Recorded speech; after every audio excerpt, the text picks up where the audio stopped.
El diablo de la botella, de Robert Louis Stevenson.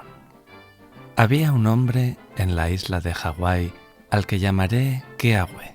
Porque la verdad es que aún vive y que su nombre debe permanecer en secreto, pero su lugar de nacimiento no estaba lejos de Honaunau, donde los huesos de Keawe el Grande yacen escondidos en una cueva. Este hombre era pobre, valiente y activo. Leía y escribía tan bien como un maestro de escuela. Además era un marinero de primera clase que había trabajado durante algún tiempo en los vapores de la isla y pilotado un ballenero en la costa de Hamakua. Finalmente, a Keawe se le ocurrió que le gustaría ver el gran mundo y las ciudades extranjeras, y se embarcó con rumbo a San Francisco. San Francisco es una hermosa ciudad, con un excelente puerto y muchas personas adineradas. Y más en concreto, existe en esa ciudad una colina que está cubierta de palacios. Un día, Keawe se paseaba por esa colina con mucho dinero en el bolsillo, contemplando con evidente placer las elegantes casas que se alzaban a ambos lados de la calle. ¡Qué casas tan buenas!, iba pensando, y qué felices deben ser las personas que viven en ellas, que no necesitan preocuparse del mañana. Seguía aún reflexionando sobre esto cuando llegó a la altura de una casa más pequeña que algunas de las otras, pero muy bien acabada y tan bonita como un juguete. Los escalones de la entrada brillaban como la plata, los bordes del jardín florecían como guirnaldas y las ventanas resplandecían como el diamante. Keawe se detuvo maravillándose de la excelencia de todo. Al pararse, se dio cuenta de que un hombre le estaba mirando a través de una ventana tan transparente que Keawe lo veía como se ve a un pez en una cala junto a los arrecifes. Era un hombre maduro, calvo y de barba negra.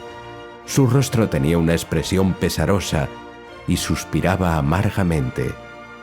Lo cierto es que mientras Keawe contemplaba al hombre y el hombre observaba a Keawe, cada uno de ellos envidiaba al otro.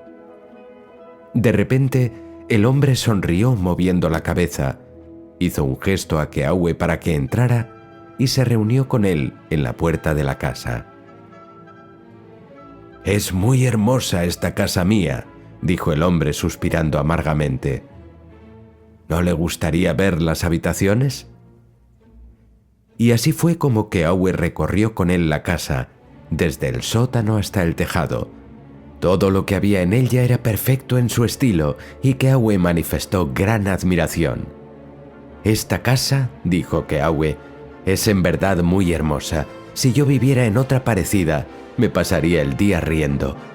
¿Cómo es posible entonces que no haga usted más que suspirar?»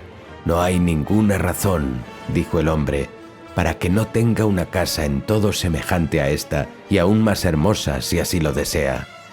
Posee usted algún dinero, ¿no es cierto?»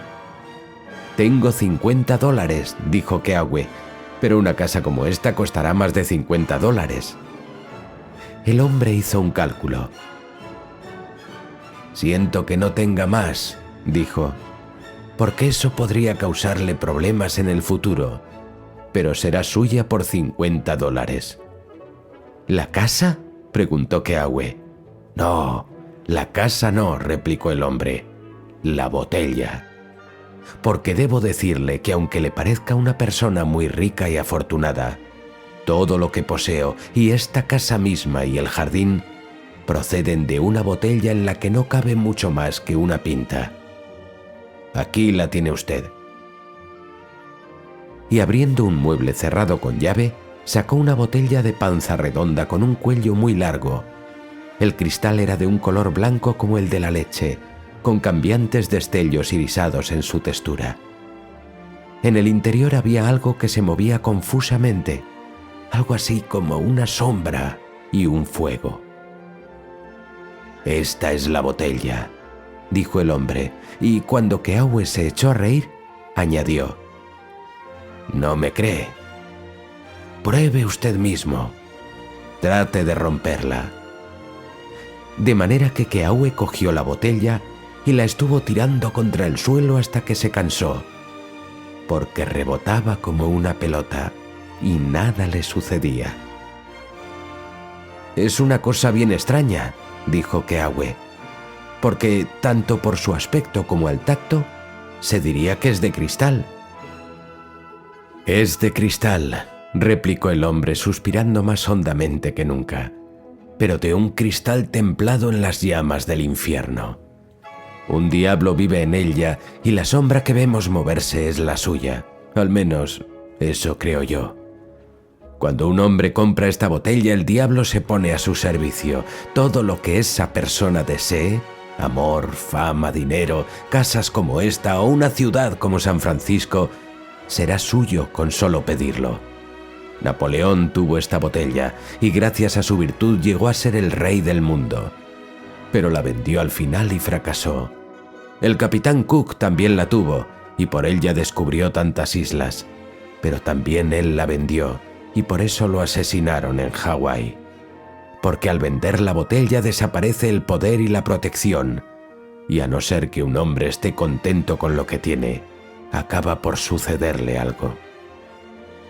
Y sin embargo, habla usted de venderla, dijo Keawe. Tengo todo lo que quiero y me estoy haciendo viejo, respondió el hombre. Hay una cosa que el diablo de la botella no puede hacer, y es prolongar la vida. Y no sería justo ocultárselo a usted. La botella tiene un inconveniente, porque si un hombre muere antes de venderla, arderá para siempre en el infierno. Sí que es un inconveniente, no cabe duda, exclamó Keawe, y no quisiera verme mezclado en ese asunto. No me importa demasiado tener una casa, gracias a Dios, pero hay una cosa que sí me importa muchísimo, y es condenarme. No vaya usted tan deprisa, amigo mío, contestó el hombre.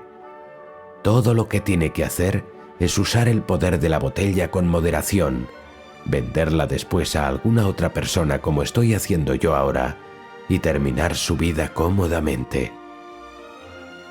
Pues yo observo dos cosas, dijo Keawe. Una es que se pasa usted todo el tiempo suspirando como una doncella enamorada, y la otra es que vende usted la botella demasiado barata. Ya le he explicado por qué suspiro, dijo el hombre.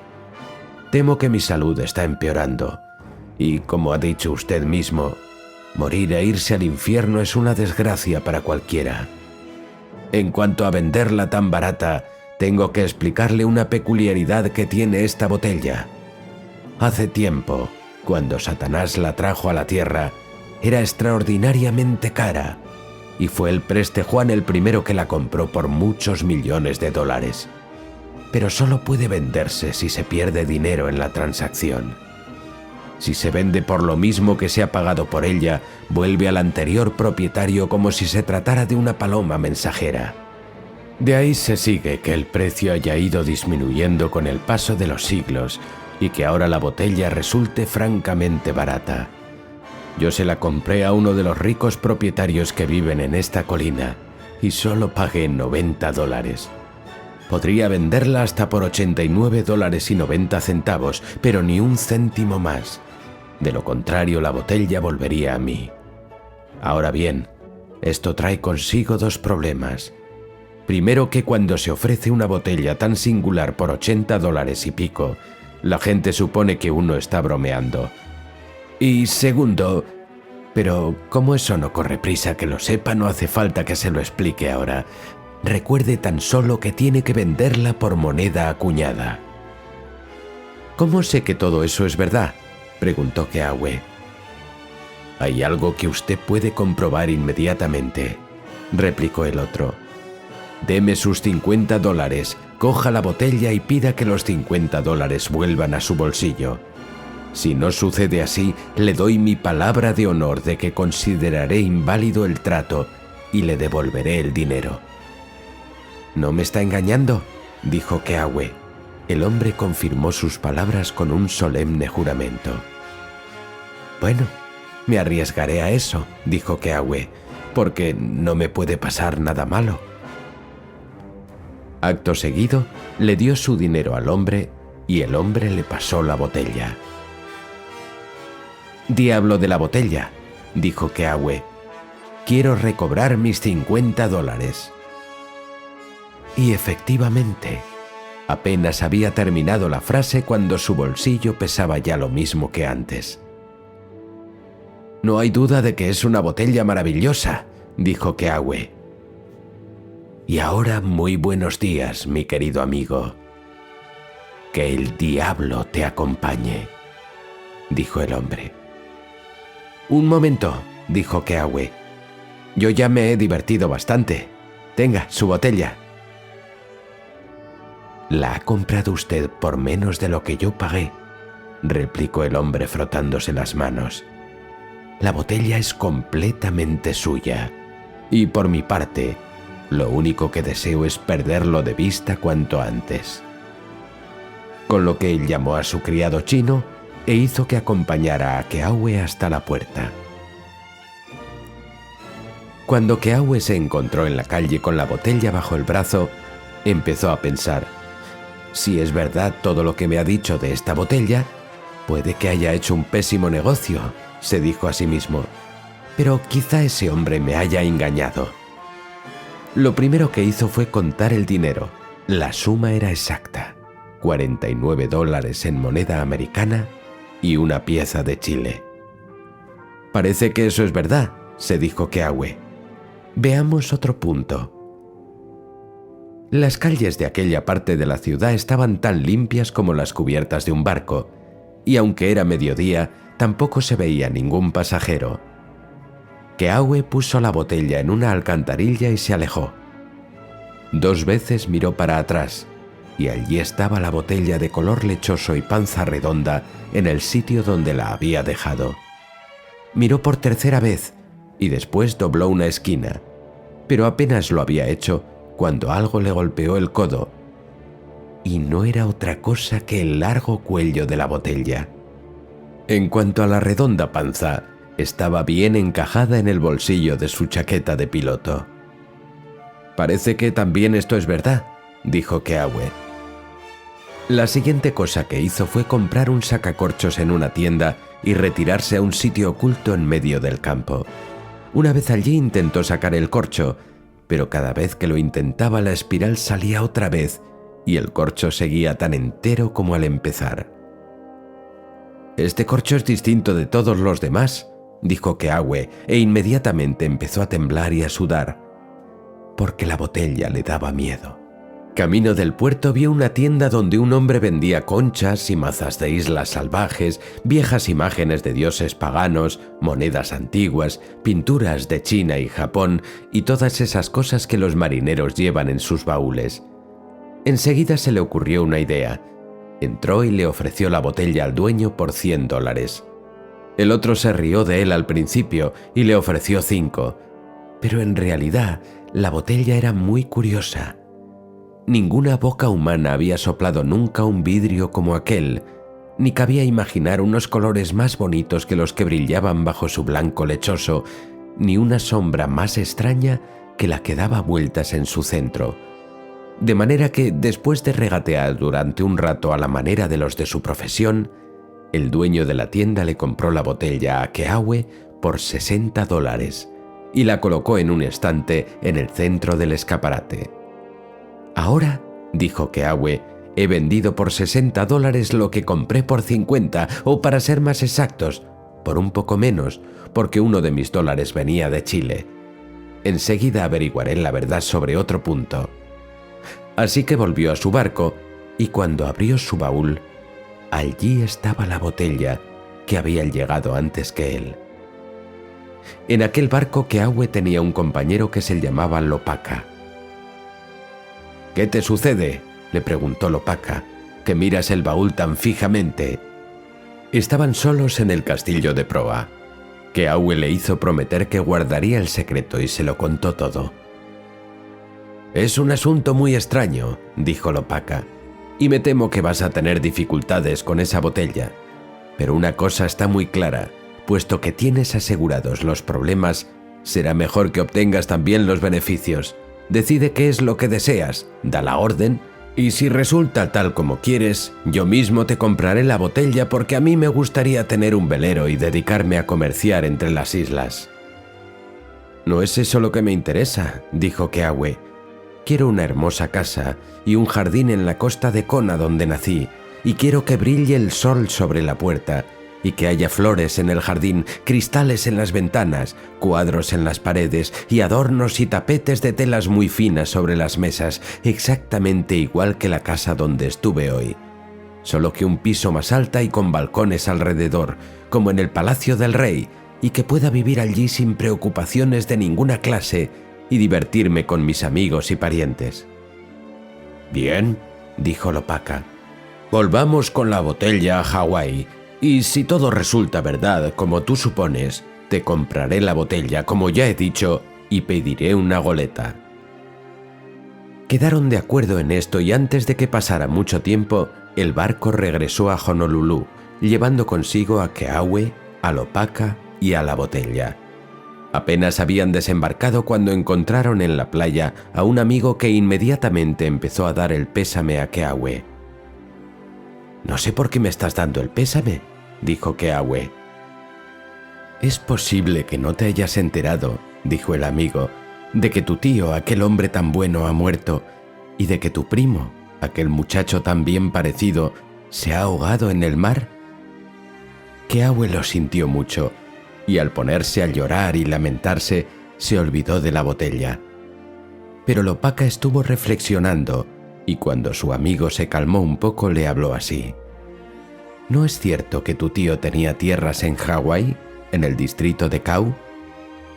«No», dijo Keawe, «en Kau no.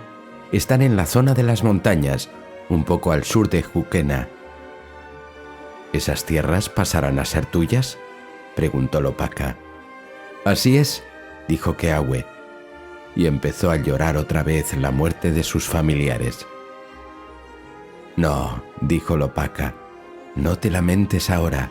Se me ocurre una cosa. ¿Y si todo esto fuera obra de la botella? Porque ya tienes preparado el sitio para hacer la casa». «Si es así», exclamó Keawe, «la botella me hace un flaco servicio matando a mis parientes.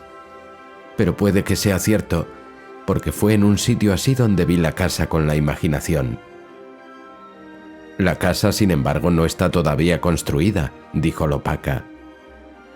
«Y probablemente no lo estará nunca», dijo Keawe, «porque si bien mi tío tenía algo de café, haba y plátanos, no será más que lo justo para que yo viva cómodamente, y el resto de esa tierra es de lava negra». «Vayamos al abogado», dijo Lopaka, «porque yo sigo pensando lo mismo». Al hablar con el abogado, se enteraron de que el tío de Keawe se había hecho enormemente rico en los últimos días y que le dejaba dinero en abundancia. «¿Ya tienes dinero para la casa?», exclamó Lopaka. «Si está usted pensando en construir una casa», dijo el abogado, «aquí está la tarjeta de un arquitecto nuevo del que me cuentan grandes cosas». «Cada vez mejor», exclamó Lopaka. «Está todo muy claro. Sigamos obedeciendo órdenes». De manera que fueron a ver al arquitecto que tenía diferentes proyectos de casas sobre la mesa. «Usted desea algo fuera de lo corriente», dijo el arquitecto. «¿Qué le parece esto?». Y le pasó a Keawe uno de sus dibujos. Cuando Keawe lo vio, dejó escapar una exclamación porque representaba exactamente lo que él había visto con la imaginación. «Esta es la casa que quiero», pensó Keawe. «A pesar de lo poco que me gusta cómo viene a parar a mis manos, esta es la casa, y más vale que acepte lo bueno junto con lo malo». De manera que le dijo al arquitecto todo lo que quería y cómo deseaba amueblar la casa, y los cuadros que había que poner en las paredes y las figuritas para la mesa, y luego le preguntó sin rodeos cuánto le llevaría por hacerlo todo. El arquitecto le hizo muchas preguntas, cogió la pluma e hizo un cálculo, y al terminar pidió exactamente la suma que Keawe había heredado. Lopaka y Keawe se miraron el uno al otro y asintieron con la cabeza. «Está bien claro», pensó Keawe, «que voy a tener esta casa, tanto si quiero como si no. Viene del diablo y temo que nada bueno salga de ello, y si de algo estoy seguro es de que no voy a formular más deseos mientras siga teniendo esta botella». pero de la casa ya no me puedo librar, y más valdrá que acepte lo bueno junto con lo malo. De manera que llegó a un acuerdo con el arquitecto y firmaron un documento. Keawe y Lopaka se embarcaron otra vez camino de Australia, porque habían decidido entre ellos que no intervendrían en absoluto y dejarían que el arquitecto y el diablo de la botella construyeran y decoraran aquella casa como mejor les pareciese. El viaje fue bueno, aunque Keawe estuvo todo el tiempo conteniendo la respiración porque había jurado que no formularía más deseos ni recibiría más favores del diablo. Se había cumplido ya el plazo cuando regresaron. El arquitecto les dijo que la casa estaba lista y Keawe y Lopaka tomaron pasaje en el hall, camino de Kona, para ver la casa y comprobar si todo se había hecho exactamente de acuerdo con la idea que Keawe tenía en la cabeza. La casa se alzaba en la falda del monte y era visible desde el mar. Por encima el bosque seguía subiendo hasta las nubes que traían la lluvia. Por debajo, la lava negra descendía en riscos donde estaban enterrados los reyes de antaño. Un jardín florecía alrededor de la casa con flores de todos los colores. Había un huerto de papayas a un lado y otro de árboles del pan en el lado opuesto. Por delante, mirando al mar, habían plantado el mástil de un barco con una bandera. En cuanto a la casa, era de 3 pisos, con amplias habitaciones y balcones muy anchos en los 3. Las ventanas eran de excelente cristal, tan claro como el agua y tan brillante como un día soleado. Muebles de todas clases adornaban las habitaciones. De las paredes colgaban cuadros con marcos dorados, pinturas de barcos, de hombres luchando, de las mujeres más hermosas y de los sitios más singulares. No hay en ningún lugar del mundo pinturas con colores tan brillantes como las que Keawe encontró colgadas de las paredes de su casa. En cuanto a los otros objetos de adorno, eran de extraordinaria calidad: relojes con carillón y cajas de música, hombrecillos que movían la cabeza, libros llenos de ilustraciones, armas muy valiosas de todos los rincones del mundo y los rompecabezas más elegantes para entretener los ocios de un hombre solitario. Y como nadie querría vivir en semejantes habitaciones, tan solo pasar por ellas y contemplarlas, los balcones eran tan amplios que un pueblo entero hubiera podido vivir en ellos sin el menor agobio. Y Keawe no sabía qué era lo que más le gustaba, si el porche de atrás, a donde llegaba la brisa procedente de la tierra y se podían ver los huertos y las flores, o el balcón delantero, donde se podía beber el viento del mar, contemplar la empinada ladera de la montaña y ver al hall yendo una vez por semana aproximadamente entre Juquena y las colinas de Pele, o a las goletas siguiendo la costa para recoger cargamentos de madera, de haba y de plátanos. Después de verlo todo, Keawe y Lopaka se sentaron en el porche. «¿Bien?», preguntó Lopaka. «¿Está todo tal como lo habías planeado?». «No hay palabras para expresarlo», contestó Keawe. «Es mejor de lo que había soñado y estoy que reviento de satisfacción». «Solo queda una cosa por considerar», dijo Lopaka. «Todo esto puede haber sucedido de manera perfectamente natural, sin que el diablo de la botella haya tenido nada que ver. Si comprara la botella y me quedara sin la goleta, habría puesto la mano en el fuego para nada. Te di mi palabra, lo sé, pero creo que no deberías negarme una prueba más». «He jurado que no aceptaré más favores», dijo Keawe.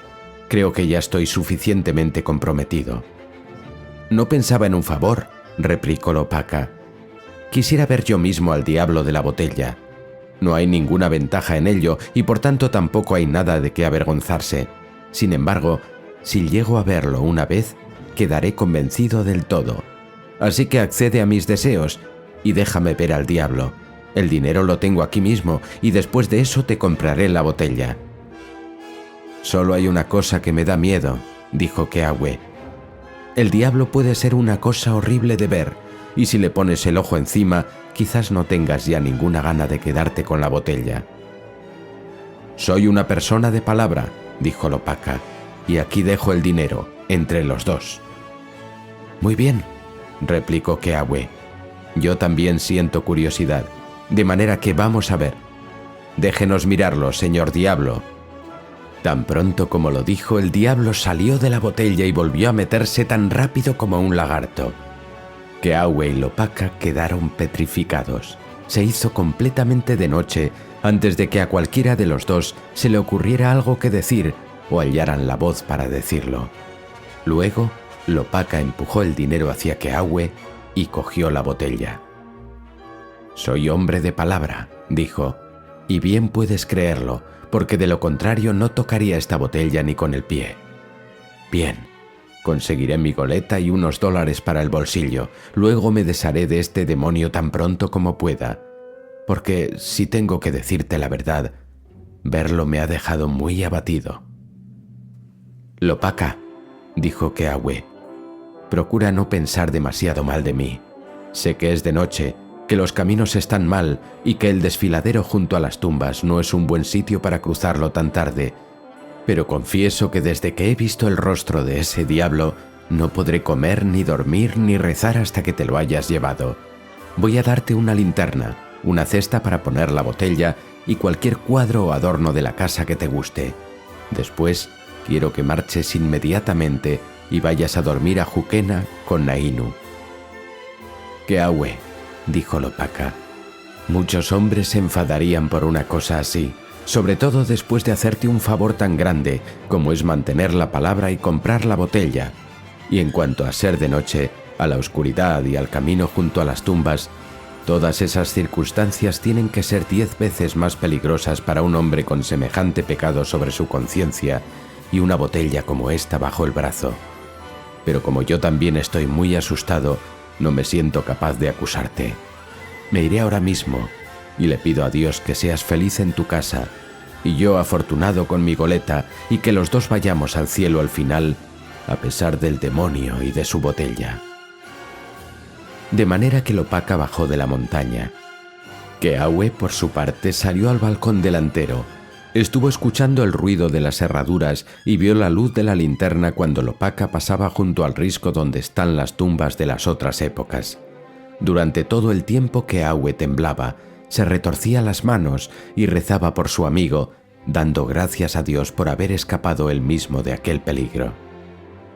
Pero al día siguiente hizo un tiempo muy hermoso y la casa nueva era tan agradable que Keawe se olvidó de sus terrores. Fueron pasando los días y Keawe vivía allí en perpetua alegría. Le gustaba sentarse en el porche de atrás. Allí comía, reposaba y leía las historias que contaban los periódicos de Honolulu. Pero cuando llegaba alguien a verle, entraba en la casa para enseñarle las habitaciones y los cuadros. Y la fama de la casa se extendió por todas partes. La llamaban Kahale Nui, la casa grande, en toda Kona. Y a veces la casa resplandeciente, porque Keawe tenía a su servicio a un chino que se pasaba todo el día limpiando el polvo y bruñendo los metales, y el cristal, y los dorados, y las telas finas, y los cuadros brillaban tanto como una mañana soleada. En cuanto a Keawe mismo, se le ensanchaba tanto el corazón con la casa que no podía pasear por las habitaciones sin ponerse a cantar, y cuando aparecía algún barco en el mar, izaba su estandarte en el mástil. Así iba pasando el tiempo, hasta que un día Keawe se fue a Kailua para visitar a uno de sus amigos. Le hicieron un gran agasajo, pero él se marchó lo antes que pudo a la mañana siguiente y cabalgó muy deprisa, porque estaba impaciente por ver de nuevo su hermosa casa. Y además, la noche de aquel día era la noche en que los muertos de antaño salen por los alrededores de Kona, y el haber tenido ya tratos con el demonio hacía que Keawe tuviera muy pocos deseos de tropezarse con los muertos. Un poco más allá de Honaunau, al mirar a lo lejos, advirtió la presencia de una mujer que se bañaba a la orilla del mar. Parecía una muchacha bien desarrollada, pero Keawe no pensó mucho en ello. Luego vio ondear su camisa blanca mientras se la ponía, y después su joloku rojo. Cuando Keawe llegó a su altura, la joven había terminado de arreglarse y, alejándose del mar, se había colocado junto al camino con su joloku rojo. El baño la había revigorizado y los ojos le brillaban, llenos de amabilidad. Nada más verla, Keawe tiró de las riendas de su caballo. «Creía conocer a todo el mundo en esta zona», dijo él. «¿Cómo es que a ti no te conozco?» «Soy Kokua, hija de Kiano», respondió la muchacha, «y acabo de regresar de Oahu. ¿Quién es usted?» «Te lo diré dentro de un poco», dijo Keawe desmontando del caballo, «pero no ahora mismo, porque tengo una idea y si te dijera quién soy, como es posible que hayas oído hablar de mí, quizá al preguntarte no me dieras una respuesta sincera. Pero antes de nada dime una cosa. ¿Estás casada?» Al oír esto, Kokua se echó a reír. «Parece que es usted quien hace todas las preguntas», dijo ella. «¿Y usted? ¿Está casado?» «No, Kokua, desde luego que no», respondió Keawe, «y nunca he pensado en casarme hasta este momento. Pero voy a decirte la verdad. Te he encontrado aquí junto al camino y al ver tus ojos que son como estrellas, mi corazón se ha ido tras de ti tan veloz como un pájaro. De manera que si ahora no quieres saber nada de mí, dilo y me iré a mi casa. Pero si no te parezco peor que cualquier otro joven, dilo también y me desviaré para pasar la noche en casa de tu padre y mañana hablaré con él». Kokua no dijo una palabra, pero miró hacia el mar y se echó a reír. «Kokua», dijo Keawe, «si no dices nada, consideraré que tu silencio es una respuesta favorable. Así que pongámonos en camino hacia la casa de tu padre». Ella fue delante de él sin decir nada. Solo de vez en cuando miraba para atrás y luego volvía a apartar la vista, y todo el tiempo llevaba en la boca las cintas del sombrero. Cuando llegaron a la puerta, Kiano salió a la veranda y dio la bienvenida a Keawe llamándolo por su nombre. Al oírlo, la muchacha se lo quedó mirando, porque la fama de la gran casa había llegado a sus oídos. Y no hace falta decir que era una gran tentación. Pasaron todos juntos la velada muy alegremente, y la muchacha se mostró muy descarada en presencia de sus padres y estuvo burlándose de Keawe porque tenía un ingenio muy vivo. Al día siguiente, Keawe habló con Kiano y después tuvo ocasión de quedarse a solas con la muchacha.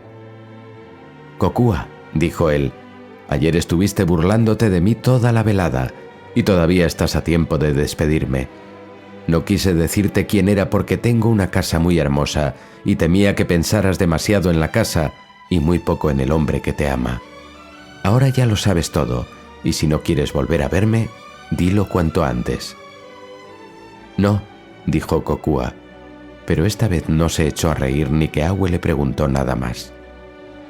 Así fue el noviazgo de Keawe. Las cosas sucedieron deprisa, pero aunque una flecha vaya muy veloz y la bala de un rifle todavía más rápida, las dos pueden dar en el blanco. Las cosas habían ido deprisa, pero también habían ido lejos, y el recuerdo de Keawe llenaba la imaginación de la muchacha. Kokua escuchaba su voz al romperse las olas contra la lava de la playa, y por aquel joven que solo había visto 2 veces, hubiera dejado padre y madre y sus islas nativas. En cuanto a Keawe, su caballo voló por el camino de la montaña bajo el risco donde estaban las tumbas, y el sonido de los cascos y la voz de Keawe cantando lleno de alegría despertaban al eco en las cavernas de los muertos. Cuando llegó a la casa resplandeciente todavía seguía cantando. Se sentó y comió en el amplio balcón, y el chino se admiró de que su amo continuara cantando entre bocado y bocado. El sol se ocultó tras el mar y llegó la noche, y Keawe estuvo paseándose por los balcones a la luz de las lámparas en lo alto de la montaña, y sus cantos sobresaltaban a las tripulaciones de los barcos que cruzaban por el mar. «Aquí estoy ahora, en este sitio mío tan elevado», se dijo a sí mismo. «La vida no puede irme mejor, me hallo en lo alto de la montaña, a mi alrededor todo lo demás desciende. Por primera vez iluminaré todas las habitaciones, usaré mi bañera con agua caliente y fría, y dormiré solo en el lecho de la cámara nupcial». De manera que el criado chino tuvo que levantarse y encender las calderas, y mientras trabajaba en el sótano oía a su amo cantando alegremente en las habitaciones iluminadas. Cuando el agua empezó a estar caliente, el criado chino se lo advirtió a Keawe con un grito. Keawe entró en el cuarto de baño. y el criado chino le oyó cantar mientras la bañera de mármol se llenaba de agua, y le oyó cantar también mientras se desnudaba, hasta que de repente el canto cesó. El criado chino estuvo escuchando largo rato. Luego alzó la voz para preguntarle a Keawe si todo iba bien, y Keawe le respondió «sí», y le mandó que se fuera a la cama, pero ya no se oyó cantar más en la casa resplandeciente, y durante toda la noche el criado chino estuvo oyendo a su amo pasear sin descanso por los balcones. Lo que había ocurrido era esto: mientras Keawe se desnudaba para bañarse, descubrió en su cuerpo una mancha semejante a la sombra del liquen sobre una roca, y fue entonces cuando dejó de cantar, porque había visto otras manchas parecidas y supo que estaba atacado del mal chino, la lepra. Es bien triste para cualquiera padecer esa enfermedad, y también sería muy triste para cualquiera abandonar una casa tan hermosa y tan cómoda y separarse de todos sus amigos para ir a la costa norte de Molokai, entre enormes farallones y rompientes. Pero ¿qué es eso comparado con la situación de Keawe, que había encontrado su amor un día antes y lo había conquistado aquella misma mañana, y que veía ahora quebrantarse todas sus esperanzas en un momento, como se quiebra un trozo de cristal? Estuvo un rato sentado en el borde de la bañera. Luego se levantó de un salto, dejando escapar un grito, y corrió afuera. Y empezó a andar por el balcón, de un lado a otro, como alguien que está desesperado. «No me importaría dejar Hawái, el hogar de mis antepasados», se decía Keawe. «Sin gran pesar abandonaría mi casa, la de las muchas ventanas, situada tan en lo alto aquí en las montañas. No me faltaría valor para ir a Molokai, a Kalaupapa junto a los farallones, para vivir con los leprosos y dormir allí lejos de mis antepasados. Pero, ¿qué agravio he cometido? ¿Qué pecado pesa sobre mi alma para que haya tenido que encontrar a Kokua cuando salía del mar a la caída de la tarde? Kokua, la que me ha robado el alma. Kokua, la luz de mi vida.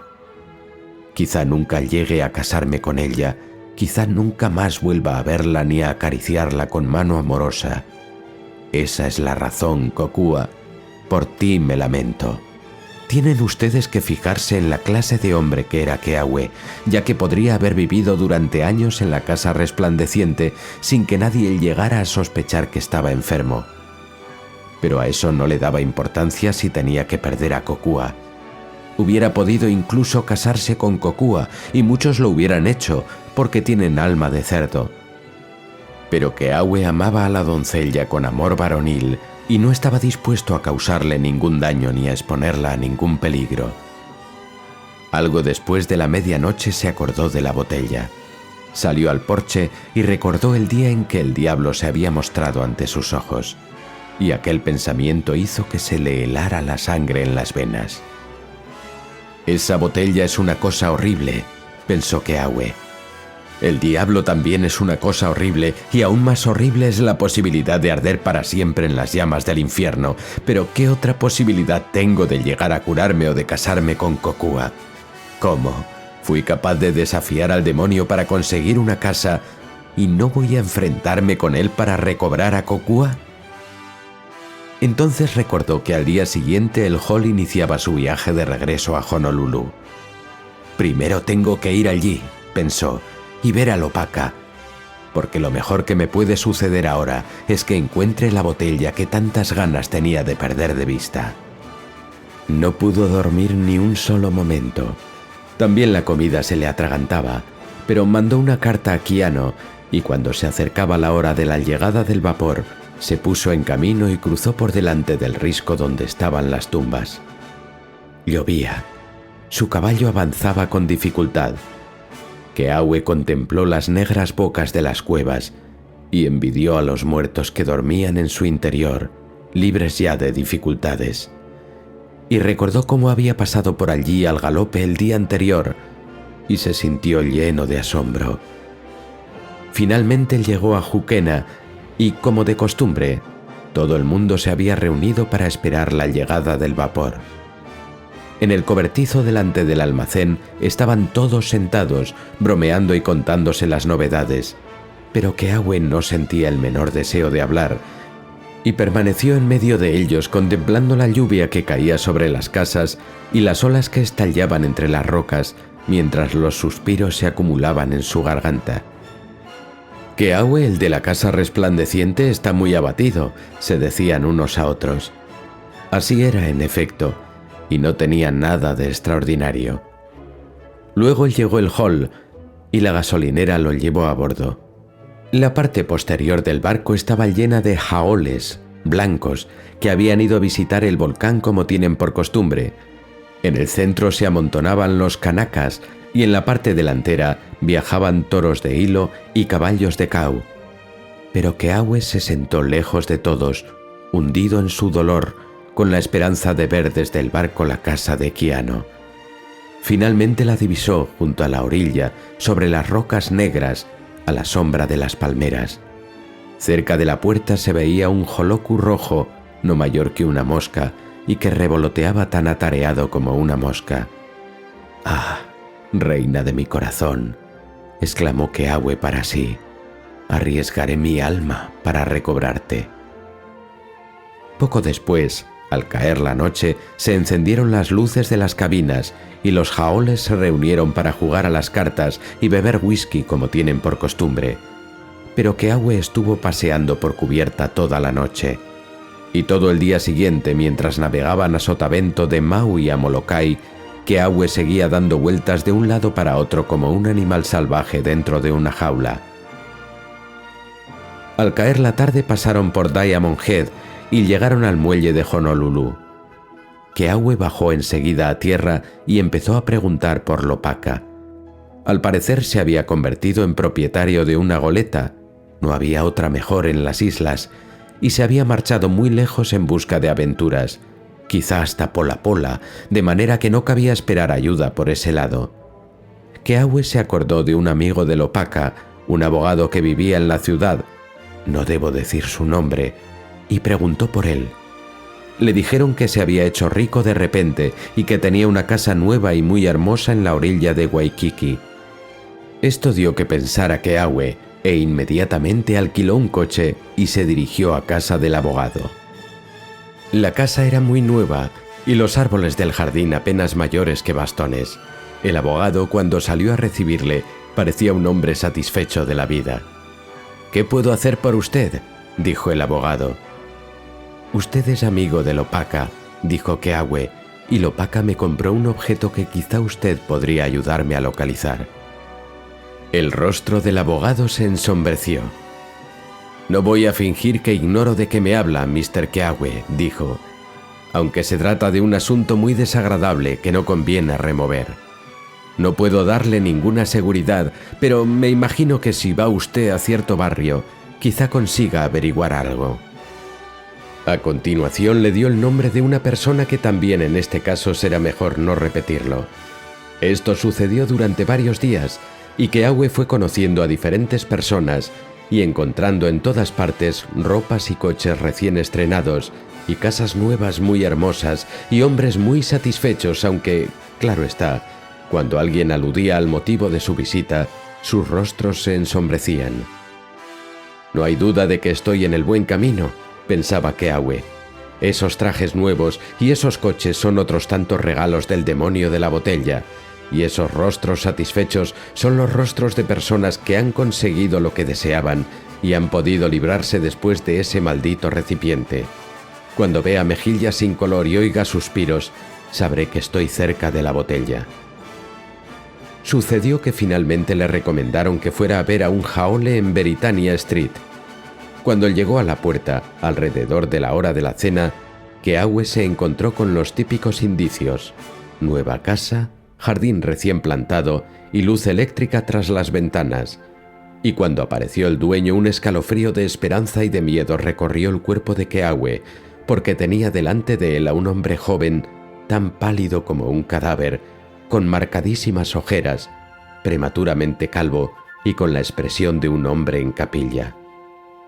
«Tiene que estar aquí, no hay duda», pensó Keawe, y a aquel hombre no le ocultó en absoluto cuál era su verdadero propósito. «He venido a comprar la botella», dijo. Al oír aquellas palabras, el joven Jaole de Britannia Street tuvo que apoyarse contra la pared. «La botella», susurró. «Comprar la botella». Dio la impresión de que estaba a punto de desmayarse y, cogiendo a Keawe por el brazo, lo llevó a una habitación y escanció 2 vasos de vino. «A su salud», dijo Keawe, que había pasado mucho tiempo con jaoles en su época de marinero. «Sí», añadió, «he venido a comprar la botella. ¿Cuál es el precio que tiene ahora?» Al oír esto, al joven se le escapó el vaso de entre los dedos y miró a Keawe como si fuera un fantasma. «El precio», dijo. «El precio. ¿No sabe usted cuál es el precio?» «Por eso se lo pregunto», replicó Keawe. «¿Pero qué es lo que tanto le preocupa? ¿Qué sucede con el precio?» «La botella ha disminuido mucho de valor desde que usted la compró, Mr. Keawe», dijo el joven tartamudeando. «Bien, bien. Así tendré que pagar menos por ella», dijo Keawe. «¿Cuánto le costó a usted?» El joven estaba tan blanco como el papel. 2 centavos, dijo.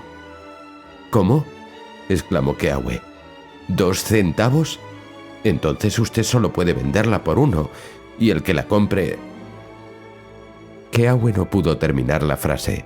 El que comprara la botella no podría venderla nunca, y la botella y el diablo de la botella se quedarían con él hasta su muerte, y cuando muriera se encargarían de llevarlo a las llamas del infierno.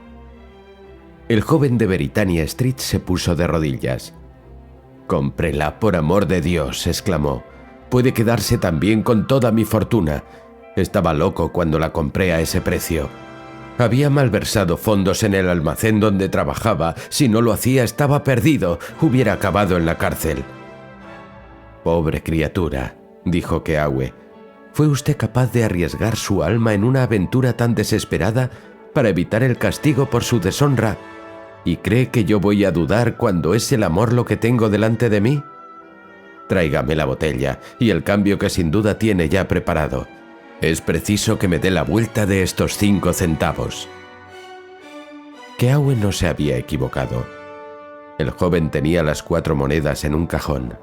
La botella cambió de manos y tan pronto como los dedos de Keawe rodearon su cuello, le susurró que deseaba quedar limpio de la enfermedad. Y efectivamente, cuando se desnudó delante de un espejo en la habitación del hotel, su piel estaba tan sonrosada como la de un niño. Pero lo más extraño fue que inmediatamente se operó una transformación dentro de él, y el mal chino le importaba muy poco y tampoco sentía interés por Kokua. No pensaba más que en una cosa, que estaba ligado al diablo de la botella para toda la eternidad, y no le quedaba otra esperanza que la de ser para siempre una pavesa en las llamas del infierno. En cualquier caso, las veía ya brillar delante de él con los ojos de la imaginación. Su alma se encogió, y la luz se convirtió en tinieblas. Cuando Keawe se recuperó un poco, se dio cuenta de que era la noche en que tocaba una orquesta en el hotel. Bajó a oírla porque temía quedarse solo, y allí, entre caras alegres, paseó de un lado para otro, escuchó las melodías y vio a Berger llevando el compás, pero todo el tiempo oía crepitar las llamas y veía un fuego muy vivo ardiendo en el pozo sin fondo del infierno. De repente la orquesta tocó Iki Ao Ao, una canción que él había cantado con Kokua, y aquellos acordes le devolvieron el valor. «Ya está hecho», pensó, «y una vez más tendré que aceptar lo bueno junto con lo malo». Keawe regresó a Hawái en el primer vapor, y tan pronto como fue posible se casó con Kokua y la llevó a la casa resplandeciente en la ladera de la montaña. Cuando los dos estaban juntos, el corazón de Keawe se tranquilizaba, pero tan pronto como se quedaba solo empezaba a cavilar sobre su horrible situación y oía crepitar las llamas y veía el fuego abrasador en el pozo sin fondo. Era cierto que la muchacha se había entregado a él por completo. Su corazón latía más deprisa al verlo y su mano buscaba siempre la de Keawe, y estaba hecha de tal manera de la cabeza a los pies que nadie podía verla sin alegrarse. Kokua era afable por naturaleza. De sus labios salían siempre palabras cariñosas. Le gustaba mucho cantar, y cuando recorría la casa resplandeciente gorjeando como los pájaros, era ella el objeto más hermoso que había en los 3 pisos. Keawe la contemplaba y la oía embelesado, y luego iba a esconderse en un rincón, y lloraba y gemía pensando en el precio que había pagado por ella. Después tenía que secarse los ojos y lavarse la cara e ir a sentarse con ella en uno de los balcones, acompañándola en sus canciones y correspondiendo a sus sonrisas con el alma llena de angustia. Pero llegó un día en que Kokua empezó a arrastrar los pies y sus canciones se hicieron menos frecuentes, y ya no era solo Keawe el que lloraba a solas, sino que los dos se retiraban a 2 balcones situados en lados opuestos, con la anchura de la casa resplandeciente entre ellos.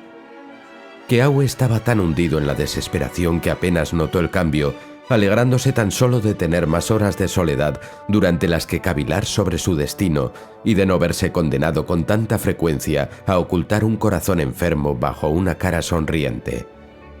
Pero un día, andando por la casa sin hacer ruido, escuchó sollozos como de un niño y vio a Kokua moviendo la cabeza y llorando como los que están perdidos.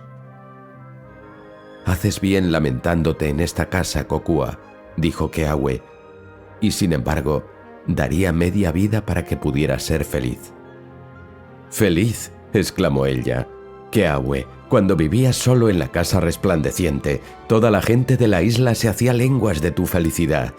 Tu boca estaba siempre llena de risas y de canciones, y tu rostro resplandecía como la aurora. Después te casaste con la pobre Kokua, y el buen Dios sabrá qué es lo que le falta, pero desde aquel día no has vuelto a sonreír. ¿Qué es lo que me pasa? Creía ser bonita y sabía que amaba a mi marido. ¿Qué es lo que me pasa que arrojo esta nube sobre él?» «Pobre Kokua», dijo Keawe. Se sentó a su lado y trató de cogerle la mano, pero ella la apartó. «Pobre Kokua», dijo de nuevo. «Pobre niñita mía, y yo que creía ahorrarte sufrimientos durante todo este tiempo. Pero lo sabrás todo. Así al menos te compadecerás del pobre Keawe. Comprenderás lo mucho que te amaba cuando sepas que prefirió el infierno a perderte, y lo mucho que aún te ama, puesto que todavía es capaz de sonreír al contemplarte». Y a continuación le contó toda su historia desde el principio. «¿Has hecho eso por mí?», exclamó Kokua. «Entonces, ¿qué me importa nada?». Y abrazándole, se echó a llorar. «Querida mía», dijo Keawe, «sin embargo, cuando pienso en el fuego del infierno, a mí sí que me importa». «No digas eso», respondió ella. «Ningún hombre puede condenarse por amar a Kokua si no ha cometido ninguna otra falta. Desde ahora te digo, Keawe, que te salvaré con estas manos o pereceré contigo. ¿Has dado tu alma por mi amor y crees que yo no moriría por salvarte?». «Querida mía, aunque murieras 100 veces, ¿cuál sería la diferencia?», exclamó él. «Serviría únicamente para que tuviera que esperar a solas el día de mi condenación». «Tú no sabes nada», dijo ella. «Yo me eduqué en un colegio de Honolulu. No soy una chica corriente, y desde ahora te digo que salvaré a mi amante. ¿No me has hablado de 1 centavo? ¿Ignoras que no todos los países tienen dinero americano? En Inglaterra existe una moneda que vale alrededor de medio centavo». «¡Qué lástima!», exclamó enseguida. «Eso no lo hace mucho mejor, porque el que comprara la botella se condenaría, y no vamos a encontrar a nadie tan valiente como mi Keawe. Pero también está Francia. Allí tienen una moneda a la que llaman céntimo, y de esos se necesitan aproximadamente 5 para poder cambiarlos por 1 centavo. No encontraremos nada mejor. Vámonos a las Islas del Viento, salgamos para Tahití en el primer barco que zarpe. Allí tendremos 4 céntimos, 3 céntimos, 2 céntimos y 1 céntimo, 4 posibles ventas, y nosotros 2 para convencer a 2 compradores. Vamos, Keawe mío, bésame y no te preocupes más. Kokua te defenderá». «Regalo de Dios», exclamó Keawe. «No creo que el Señor me castigue por desear algo tan bueno. Sea como tú dices, llévame donde quieras. Pongo mi vida y mi salvación en tus manos. Muy de mañana, al día siguiente, Kokua estaba ya haciendo sus preparativos. Buscó el baúl de marinero de Keawe. Primero puso la botella en una esquina, luego colocó sus mejores ropas y los adornos más bonitos que había en la casa. Porque, dijo, si no parecemos gente rica, ¿quién va a creer en la botella? Durante todo el tiempo de los preparativos estuvo tan alegre como un pájaro. Solo cuando miraba en dirección a Keawe, los ojos se le llenaban de lágrimas y tenía que ir a besarlo. En cuanto a Keawe, se le había quitado un gran peso de encima. Ahora que alguien compartía su secreto y había vislumbrado una esperanza, parecía un hombre distinto. Caminaba otra vez con paso ligero y respirar ya no era una obligación penosa.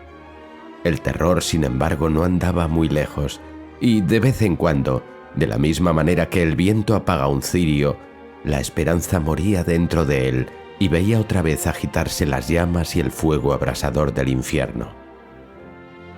Anunciaron que iban a hacer un viaje de placer por los Estados Unidos. A todo el mundo le pareció una cosa extraña, pero más extraña les hubiera parecido la verdad si hubieran podido adivinarla. De manera que se trasladaron a Honolulu en el Hall y de allí a San Francisco en el Umatilla con muchos jaoles, y en San Francisco se embarcaron en el bergantín correo, el Tropic Bird, camino de Papeete, la ciudad francesa más importante de las islas del sur. Llegaron allí, después de un agradable viaje, cuando los vientos alisios soplaban suavemente y vieron los arrecifes en los que van a estrellarse las olas, y Motuiti con sus palmeras, y cómo el bergantín se adentraba en el puerto y las casas blancas de la ciudad a lo largo de la orilla entre árboles verdes, y por encima las montañas y las nubes de Tahití, la isla prudente. Consideraron que lo más conveniente era alquilar una casa y eligieron una situada frente a la del cónsul británico. Se trataba de hacer gran ostentación de dinero y de que se les viera por todas partes bien provistos de coches y caballos. Todo esto resultaba fácil mientras tuvieran la botella en su poder, porque Kokua era más atrevida que Keawe, y siempre que se le ocurría, llamaba al diablo para que le proporcionase 20 o 100 dólares. De esta forma pronto se hicieron notar en la ciudad, y los extranjeros procedentes de Hawái, y sus paseos a caballo y en coche, y los elegantes holokus y los delicados encajes de Kokua fueron tema de muchas conversaciones. Se acostumbraron a la lengua de Tahití, que es en realidad semejante a la de Hawái, aunque con cambios en ciertas letras. Y en cuanto estuvieron en condiciones de comunicarse, trataron de vender la botella. Hay que tener en cuenta que no era un tema fácil de abordar. No era fácil convencer a la gente de que hablaban en serio cuando les ofrecían por 4 céntimos una fuente de salud y de inagotables riquezas. Era necesario además explicar los peligros de la botella y, o bien los posibles compradores no creían nada en absoluto y se echaban a reír, o se percataban sobre todo de los aspectos más sombríos y, adoptando un aire muy solemne, se alejaban de Keawe y de Kokua, considerándolos personas en trato con el demonio. De manera que en lugar de hacer progresos, los esposos descubrieron al cabo de poco tiempo que todo el mundo les evitaba. Los niños se alejaban de ellos corriendo y chillando, cosa que a Kokua le resultaba insoportable. Los católicos hacían la señal de la cruz al pasar a su lado, y todos los habitantes de la isla parecían estar de acuerdo en rechazar sus proposiciones. Con el paso de los días se fueron sintiendo cada vez más deprimidos. Por la noche, cuando se sentaban en su nueva casa después del día agotador, no intercambiaban una sola palabra, y si se rompía el silencio era porque Kokua no podía reprimir más sus sollozos. Algunas veces rezaban juntos, otras colocaban la botella en el suelo y se pasaban la velada contemplando los movimientos de la sombra en su interior. En tales ocasiones tenían miedo de irse a descansar.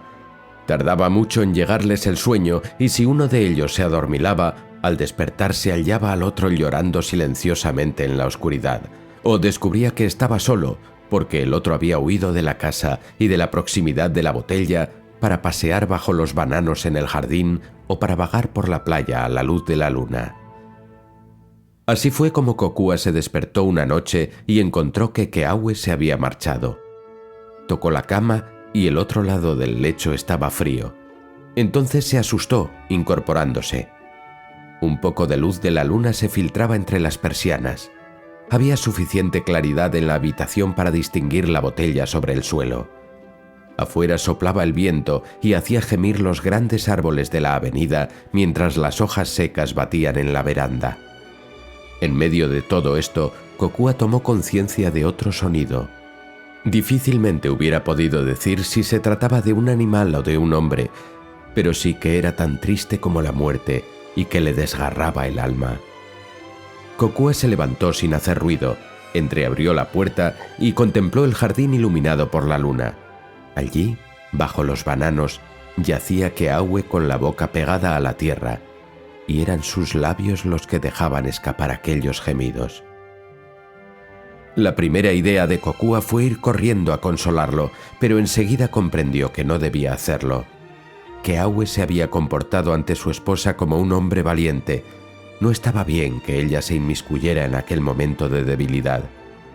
Ante este pensamiento, Kokua retrocedió, volviendo otra vez al interior de la casa. «Qué negligente he sido, Dios mío», pensó. «Qué débil. Es él y no yo quien se enfrenta con la condenación eterna. La maldición recayó sobre su alma y no sobre la mía.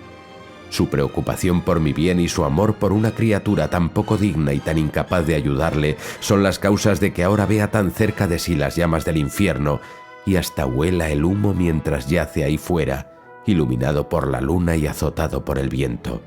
¿Soy tan torpe que hasta ahora nunca se me ha ocurrido considerar cuál es mi deber? O quizá viéndolo he preferido ignorarlo. Pero ahora por fin alzo mi alma en manos de mi afecto. Ahora digo adiós a la blanca escalinata del paraíso y a los rostros de mis amigos que están allí esperando. Amor por amor, y que el mío sea capaz de igualar al de Keawe. Alma por alma y que la mía perezca». Kokua era una mujer con gran destreza manual y enseguida estuvo preparada. Cogió el cambio, los preciosos céntimos que siempre tenían al alcance de la mano, porque es una moneda muy poco usada y habían ido a aprovisionarse a una oficina del gobierno. Cuando Kokua avanzaba ya por la avenida, el viento trajo unas nubes que ocultaron la luna. La ciudad dormía y la muchacha no sabía hacia dónde dirigirse hasta que oyó una tos que salía de debajo de un árbol. «Buen hombre», dijo Kokua, «¿qué hace usted aquí solo en una noche tan fría?» El anciano apenas podía expresarse a causa de la tos, pero Kokua logró enterarse de que era viejo y pobre y un extranjero en la isla. «¿Me haría usted un favor?», dijo Kokua. «De extranjero a extranjera y de anciano a muchacha, ¿no querrá usted ayudar a una hija de Hawái?» «Ah», dijo el anciano, «ya veo que eres la bruja de las 8 islas y que también quieres perder mi alma, pero he oído hablar de ti y te aseguro que tu perversidad nada conseguirá contra mí». «Siéntese aquí», le dijo Kokua, «y déjeme que le cuente una historia». Y le contó la historia de Keawe desde el principio hasta el fin. «Y yo soy su esposa», dijo Kokua al terminar, «la esposa que Keawe compró a cambio de su alma. ¿Qué debo hacer? Si fuera yo misma a comprar la botella no aceptaría, pero si va usted se la dará gustosísimo. Me quedaré aquí esperándole, usted la comprará por 4 céntimos y yo se la volveré a comprar por 3, y que el Señor dé fortaleza a una pobre muchacha». «Si trataras de engañarme», dijo el anciano, «creo que Dios te mataría». «Sí que lo haría», exclamó Kokua, «no le quepa duda, no podría ser tan malvada, Dios no lo consentiría». «Dame los 4 céntimos y espérame aquí», dijo el anciano. Ahora bien, cuando Kokua se quedó sola en la calle, todo su valor desapareció. El viento rugía entre los árboles y a él ya le parecía que las llamas del infierno estaban ya a punto de acometerla. Las sombras se agitaban a la luz del farol y le parecían las manos engarfiadas de los mensajeros del maligno. Si hubiera tenido fuerzas, habría echado a correr y de no faltarle el aliento habría gritado, pero fue incapaz de hacer nada y se quedó temblando en la avenida como una niñita muy asustada. Luego vio al anciano que regresaba trayendo la botella. «He hecho lo que me pediste», dijo al llegar junto a ella. «Tu marido se ha quedado llorando como un niño. Dormirá en paz el resto de la noche». Y extendió la mano ofreciéndole la botella a Kokua. «Antes de dármela», jadeó Kokua, «aprovéchese también de lo bueno, pida verse libre de su tos». «Soy muy viejo», replicó el otro, «y estoy demasiado cerca de la tumba para aceptar favores del demonio». «¿Pero qué sucede? ¿Por qué no coges la botella? ¿Acaso dudas?» «No, no dudo», exclamó Kokua, «pero me faltan las fuerzas. Espera un momento. Es mi mano la que se resiste y mi carne la que se encoge en presencia de ese objeto maldito. Un momento tan solo». El anciano miró a Kokua afectuosamente. «Pobre niña», dijo, «tienes miedo, tu alma te hace dudar. Bueno, me quedaré yo con ella. Soy viejo y nunca más conoceré la felicidad en este mundo. Y en cuanto al otro, démela», jadeó Kokua. «Aquí tiene su dinero. ¿Cree que soy tan vil como para eso? Deme la botella». «Que Dios te bendiga, hija mía», dijo el anciano. Kokua ocultó la botella bajo su holoku, se despidió del anciano y echó a andar por la avenida sin preocuparse de saber en qué dirección, porque ahora todos los caminos le daban lo mismo, todos la llevaban igualmente al infierno. Unas veces iba andando y otras corría, unas veces gritaba y otras se tumbaba en el polvo junto al camino y lloraba. Todo lo que había oído sobre el infierno le volvía ahora a la imaginación, contemplaba el brillo de las llamas, se asfixiaba con el acre olor del humo y sentía deshacerse su carne sobre los carbones encendidos. Poco antes del amanecer consiguió serenarse y volver a casa. Keawe dormía igual que un niño, tal como el anciano le había asegurado. Kokua se detuvo a contemplar su rostro. «Ahora, esposo mío», dijo, «te toca dormir a ti. Cuando despiertes podrás cantar y reír». Pero la pobre Kokua, que nunca quiso hacer mal a nadie, no volverá a dormir tranquila ni a cantar ni a divertirse. Después Kokua se tumbó en la cama al lado de Keawe, y su dolor era tan grande que cayó al instante en un sopor profundísimo. Su esposo se despertó ya avanzada la mañana y le dio la buena noticia. Era como si la alegría lo hubiera trastornado, porque no se dio cuenta de la aflicción de Kokua a pesar de lo mal que ella la disimulaba. Aunque las palabras se le atragantaran, no tenía importancia. Keawe se encargaba de decirlo todo. A la hora de comer no probó bocado, pero ¿quién iba a darse cuenta? Porque Keawe no dejó nada en su plato. Kokua lo veía y le oía como si se tratara de un mal sueño. Había veces en que se olvidaba o dudaba y se llevaba las manos a la frente, porque saberse condenada y escuchar a su marido hablando sin parar de aquella manera le resultaba demasiado monstruoso. Mientras tanto, Keawe comía y charlaba, hacía planes para su regreso a Hawái, le daba las gracias a Kokua por haberlo salvado, la acariciaba y le decía que en realidad el milagro era obra suya. Luego Keawe empezó a reírse del viejo que había sido lo suficientemente estúpido como para comprar la botella. «Parecía un anciano respetable», dijo Keawe, «pero no se puede juzgar por las apariencias porque ¿para qué necesitaría la botella ese viejo réprobo?» «Esposo mío», dijo Kokua humildemente, «su intención puede haber sido buena». Keawe se echó a reír muy enfadado. «¡Tonterías!», exclamó acto seguido. «Un viejo pícaro, te lo digo yo, y estúpido por añadidura. Ya era bien difícil vender la botella por 4 céntimos, pero por 3 será completamente imposible. Apenas queda margen y todo el asunto empieza a oler a chamusquina», dijo Keawe estremeciéndose. «Es cierto que yo la compré por 1 centavo cuando no sabía que hubiera monedas de menos valor, pero es absurdo hacer una cosa así. Nunca aparecerá otro que haga lo mismo, y la persona que tenga ahora esa botella se la llevará consigo a la tumba». «¿No es una cosa terrible, esposo mío», dijo Kokua, «que la salvación propia signifique la condenación eterna de otra persona? Creo que yo no podría tomarlo a broma. Creo que me sentiría abatido y lleno de melancolía. Rezaría por el nuevo dueño de la botella. Keawe se enfadó aún más al darse cuenta de la verdad que encerraban las palabras de Kokua. «¡Tonterías!», exclamó. «Puedes sentirte llena de melancolía si así lo deseas, pero no me parece que sea esa la actitud lógica de una buena esposa. Si pensaras un poco en mí tendría que darte vergüenza». Luego salió y Kokua se quedó sola. ¿Qué posibilidades tenía ella de vender la botella por 2 céntimos? Kokua se daba cuenta de que no tenía ninguna. Y en el caso de que tuviera alguna, ahí estaba su marido, empeñado en devolverla a toda prisa a un país donde no había ninguna moneda inferior al centavo. Y ahí estaba su marido abandonándola y recriminándola a la mañana siguiente después de su sacrificio. Ni siquiera trató de aprovechar el tiempo que pudiera quedarle. Se limitó a quedarse en casa y unas veces sacaba la botella y la contemplaba con indecible horror, y otras volvía a esconderla llena de aborrecimiento. A la larga, Keawe terminó por volver y la invitó a dar un paseo en coche. «Estoy enferma, esposo mío», dijo ella. «No tengo ganas de nada. Perdóname, pero no me divertiría».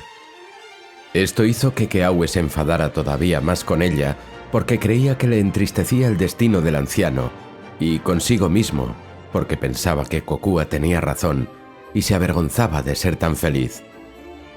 «¿Eso es lo que piensas de verdad?», exclamó, «y ese es el afecto que me tienes. Tu marido acaba de verse a salvo de la condenación eterna a la que se arriesgó por tu amor, y tú no tienes ganas de nada. Kokua, tu corazón es un corazón desleal». Keawe volvió a marcharse muy furioso y estuvo vagabundeando todo el día por la ciudad. Se encontró con unos amigos y estuvieron bebiendo juntos. Luego alquilaron un coche para ir al campo y allí siguieron bebiendo. Uno de los que bebían con Keawe era un brutal jaole ya viejo que había sido contramaestre de un ballenero y también prófugo, buscador de oro y presidiario en varias cárceles. Era un hombre rastrero. Le gustaba beber y ver borrachos a los demás, y se empeñaba en que Keawe tomara una copa tras otra. Muy pronto a ninguno de ellos les quedaba más dinero. Tú», dijo el contramaestre, «siempre estás diciendo que eres rico, que tienes una botella o alguna tontería parecida». «Sí», dijo Keawe, «soy rico. Volveré a la ciudad y le pediré algo de dinero a mi mujer, que es la que lo guarda». «Ese no es un buen sistema, compañero», dijo el contramaestre. «Nunca confíes tu dinero a una mujer. Son todas tan falsas como Judas. No la pierdas de vista». Aquellas palabras impresionaron mucho a Keawe porque la bebida le había enturbiado el cerebro. «No me extrañaría que fuera falsa», pensó. «¿Por qué tendría que entristecerle tanto mi liberación? Pero voy a demostrarle que a mí no se me engaña tan fácilmente. La pillaré infraganti». De manera que cuando regresaron a la ciudad, Keawe le pidió al contramaestre que le esperara en la esquina junto a la cárcel vieja, y él siguió solo por la avenida hasta la puerta de su casa. Era otra vez de noche. Dentro había una luz, pero no se oía ningún ruido. Keawe dio la vuelta a la casa, abrió con mucho cuidado la puerta de atrás y miró dentro. Kokua estaba sentada en el suelo con la lámpara a su lado. Delante había una botella de color lechoso, con una panza muy redonda y un cuello muy largo. Y mientras la contemplaba, Kokua se retorcía las manos. Keawe se quedó mucho tiempo en la puerta mirando. Al principio fue incapaz de reaccionar. Tuvo miedo de que la venta no hubiera sido válida y de que la botella hubiera vuelto a sus manos como le sucediera en San Francisco. Y al pensar en esto, notó que se le doblaban las rodillas y los vapores del vino se esfumaron de su cabeza como la neblina desaparece de un río con los primeros rayos del sol. Después se le ocurrió otra idea. Era una idea muy extraña e hizo que le ardieran las mejillas. «Tengo que asegurarme de esto», pensó. De manera que cerró la puerta, dio la vuelta a la casa y entró de nuevo haciendo mucho ruido como si acabara de llegar. Pero cuando abrió la puerta principal ya no se veía la botella por ninguna parte, y Kokua estaba sentada en una silla y se sobresaltó como alguien que se despierta. He estado bebiendo y divirtiéndome todo el día, dijo Keawe. He encontrado unos camaradas muy simpáticos y vengo solo a por más dinero para seguir bebiendo y corriéndonos la gran juerga. Tanto su rostro como su voz eran tan severos como los de un juez, pero Kokua estaba demasiado preocupada para darse cuenta. «Haces muy bien en usar de tu dinero, esposo mío», dijo ella con voz temblorosa. «Ya sé que hago bien en todo», dijo Keawe yendo directamente hacia el baúl y cogiendo el dinero, pero también miró detrás, en el rincón donde guardaba la botella. Pero la botella no estaba allí. Entonces el baúl empezó a moverse como una alga marina y la casa a dilatarse como una espiral de humo, porque Keawe comprendió que estaba perdido y que no le quedaba ninguna escapatoria. «Es lo que me temía», pensó. «Es ella la que ha comprado la botella». Luego se recobró un poco alzándose de nuevo, pero el sudor le corría por la cara tan abundante como si se tratara de gotas de lluvia y tan frío como si fuera agua de pozo. «Kokua», dijo Keawe, «esta mañana me he enfadado contigo sin razón alguna». «Ahora voy otra vez a divertirme con mis compañeros», añadió riendo sin mucho entusiasmo, «pero sé que lo pasaré mejor si me perdonas antes de marcharme». Un momento después, Kokua estaba agarrada a sus rodillas y se las besaba mientras ríos de lágrimas corrían por sus mejillas. «Solo quería que me dijeras una palabra amable», exclamó ella. «Ojalá que nunca volvamos a pensar mal el uno del otro», dijo Keawe. Acto seguido volvió a marcharse. Keawe no había cogido más dinero que parte de la provisión de monedas de 1 céntimo que consiguieran nada más llegar. Sabía muy bien que no tenía ningún deseo de seguir bebiendo. Puesto que su mujer había dado su alma por él, Keawe tenía ahora que dar la suya por Kokua. No era posible pensar en otra cosa. En la esquina, junto a la cárcel vieja, le esperaba el contramaestre. «Mi mujer tiene la botella», dijo Keawe, «y si no me ayudas a recuperarla se habrán acabado el dinero y la bebida por esta noche». «No querrás decirme que esa historia de la botella va en serio», exclamó el contramaestre. «Pongámonos bajo el farol», dijo Keawe. «¿Tengo aspecto de estar bromeando?» «Debe ser cierto», dijo el contramaestre, «porque estás tan serio como si vinieras de un entierro». «Escúchame entonces», dijo Keawe. «Aquí tienes 2 céntimos. Entra en la casa y ofréceselos a mi mujer por la botella, y, si no estoy equivocado, te la entregará inmediatamente. Tráemela aquí y yo te la volveré a comprar por 1 céntimo, porque tal es la ley con esa botella. Es preciso venderla por una suma inferior a la de la compra. Pero en cualquier caso no le digas una palabra de que soy yo quien te envía». «Compañero, no te estarás burlando de mí», quiso saber el contramaestre. «Nada malo te sucedería aunque fuera así», respondió Keawe. «Tienes razón, compañero», dijo el contramaestre. «Y si dudas de mí», añadió Keawe, «puedes hacer la prueba. Tan pronto como salgas de la casa no tienes más que desear que se te llene el bolsillo de dinero, o una botella del mejor ron, o cualquier otra cosa que se te ocurra, y comprobarás enseguida el poder de la botella». «Muy bien, Kanaka», dijo el contramaestre. «Haré la prueba, pero si te estás divirtiendo a costa mía, te aseguro que yo me divertiré después a la tuya con una barra de hierro».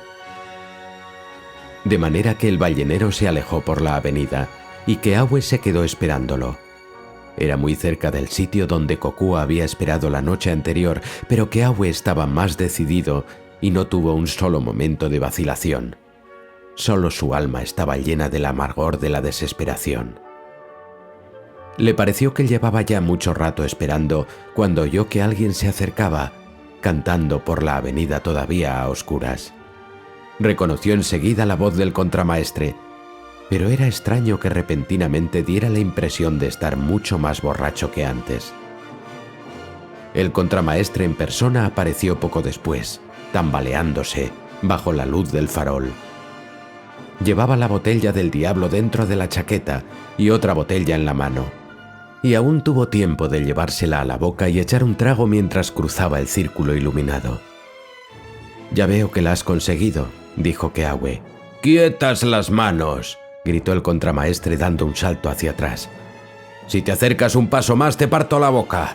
Creías que ibas a poder utilizarme, ¿no es cierto?» «¿Qué significa esto?», exclamó Keawe. «¿Qué significa?», repitió el contramaestre. «Que esta botella es una cosa extraordinaria, ya lo creo que sí. Eso es lo que significa. Cómo la he conseguido por 2 céntimos es algo que no sabría explicar, pero sí estoy seguro de que no te la voy a dar por 1. «¿Quieres decir que no la vendes?», jadeó Keawe. «Claro que no», exclamó el contramaestre. «Pero te dejaré echar un trago de ron si quieres». «Has de saber», dijo Keawe, «que el hombre que tiene esa botella terminará en el infierno». «Calculo que voy a ir a parar allí de todas formas», replicó el marinero. «Y esta botella es la mejor compañía que he encontrado para ese viaje». «No, señor», exclamó de nuevo, «esta botella es mía ahora y ya puedes ir buscándote otra». «¿Es posible que sea verdad todo esto?», exclamó Keawe. «Por tu propio bien te lo ruego, véndemela». «No me importa nada lo que digas», replicó el contramaestre. «Me tomaste por tonto y ya ves que no lo soy, eso es todo. Si no quieres un trago de ron, me lo tomaré yo. A tu salud y que pases buena noche». Y acto seguido continuó andando camino de la ciudad, y con él también la botella desaparece de esta historia. Pero Keawe corrió a reunirse con Kokua con la velocidad del viento, y grande fue su alegría aquella noche. Y grande desde entonces ha sido la paz que colma todos sus días en la casa resplandeciente.